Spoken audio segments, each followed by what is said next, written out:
आज के दौर में हर कोई इलेक्ट्रिकल मोटर का इस्तेमाल करता ही है। ना जाने हम रोज कितने बार इलेक्ट्रिकल मोटर का इस्तेमाल करते हैं।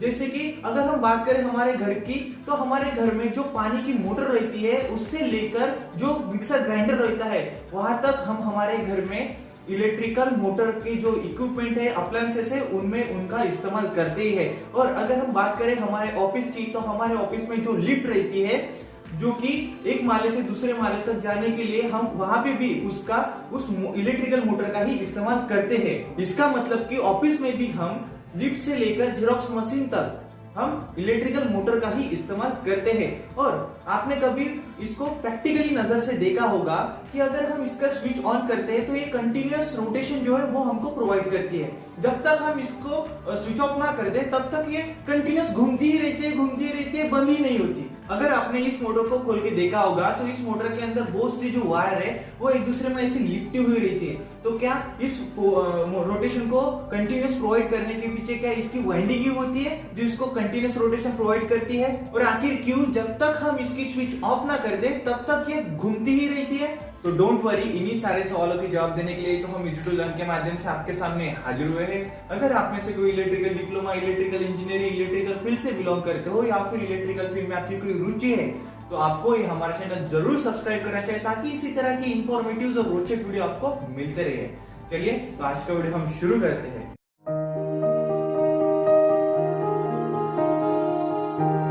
सबसे पहले तो ये बात क्लियर कर दूं कि सभी electric motor single phase AC motor नहीं होती। कोई मोटर 3 फेज पे रन होती है तो कोई मोटर डीसी सप्लाई पे भी रन होती है। लेकिन आज हम सिर्फ और सिर्फ सिंगल फेज एसी मोटर के बारे में बात करने वाले हैं, क्योंकि इसका बाकी मोटर्स के मुकाबले में कंस्ट्रक्शन भी डिफरेंट होता है और वर्किंग प्रिंसिपल भी डिफरेंट होता है। ये जो आपके स्क्रीन पे 2 पार्ट दिख रहे हैं मशीन के, इनमें से एक है स्टेटर और एक है रोटर। तो चलिए तो सबसे पहले हम जान लेते हैं स्टेटर के बारे में। सिंगल फेज एसी मोटर में स्टेटर रहता है जो कि इस मोटर का यानी कि इलेक्ट्रिक मोटर का वो स्टेशनरी पार्ट होता है। स्टेशनरी पार्ट मतलब कि वो पार्ट रोटेट नहीं होगा, वो सिर्फ स्टेडी स्टेट कंडीशन में वहां पे उस मोटर में रहेगा।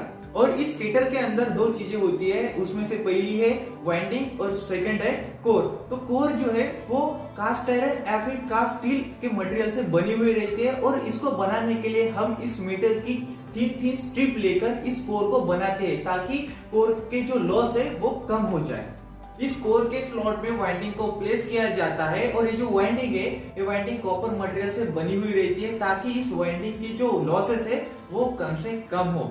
लेकिन आज हम सिंगल फेज एसी मोटर के बारे में बात कर रहे हैं, तो मैं आपको बता दूं कि सिंगल फेज एसी मोटर के स्टेटर में 2 तरह की वाइंडिंग रहती है, इसीलिए तो ये मोटर सभी मोटर से अलग होती है और इसकी एक अलग टाइप बनाई गई है। सिंगल फेज एसी मोटर के स्टेटर में 2 तरीके की वाइंडिंग होती है। उनमें से पहले है मेन वाइंडिंग जिसको हम डायरेक्टली सप्लाई के साथ कनेक्ट कर देते हैं, और दूसरी होती है ऑक्सिलरी वाइंडिंग, उसको हम सप्लाई के साथ डायरेक्ट कनेक्ट नहीं करते, उसको कैपेसिटर के थ्रू या अन्य किसी विकल्प के थ्रू हम सप्लाई से कनेक्ट करते हैं। ये दोनों वाइंडिंग स्टेटर के स्लॉट में प्लेस की जाती है। जो कोर होता है हमारा स्टेटर को, उसके स्लॉट में दोनों वाइंडिंग प्लेस की जाती है। अगर हम इसके रोटर के बारे में बात करेंगे तो इसका रोटर स्क्वायरल केज रोटर होता है।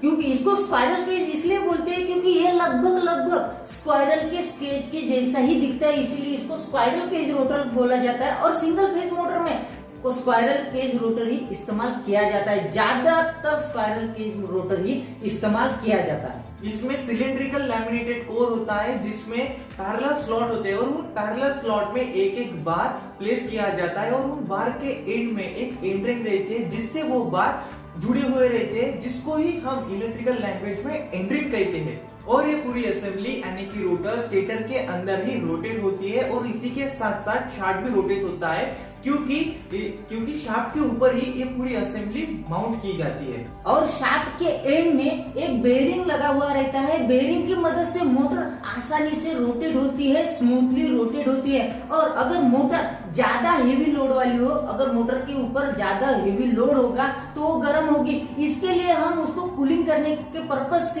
एंड में एक फैन भी लगा देते हैं, ताकि अंदर एयर सर्कुलेट होता रहे, और एयर सर्कुलेट होते रहेगा तो कूलिंग मेंटेन रहेगी, उसका टेम्परेचर यानी कि टेम्परेचर भी मेंटेन रहेगा। इसीलिए ज्यादा गर्म होने वाली या फिर हेवी लोड वाली मोटर पे हम फैन का इस्तेमाल करते हैं, फैन उसके एंड में लगा देते हैं।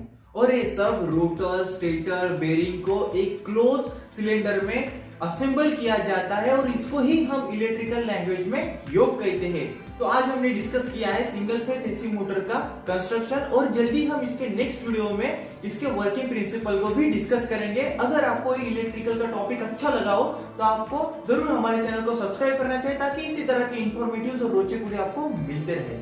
चलिए तो फिर धन्यवाद।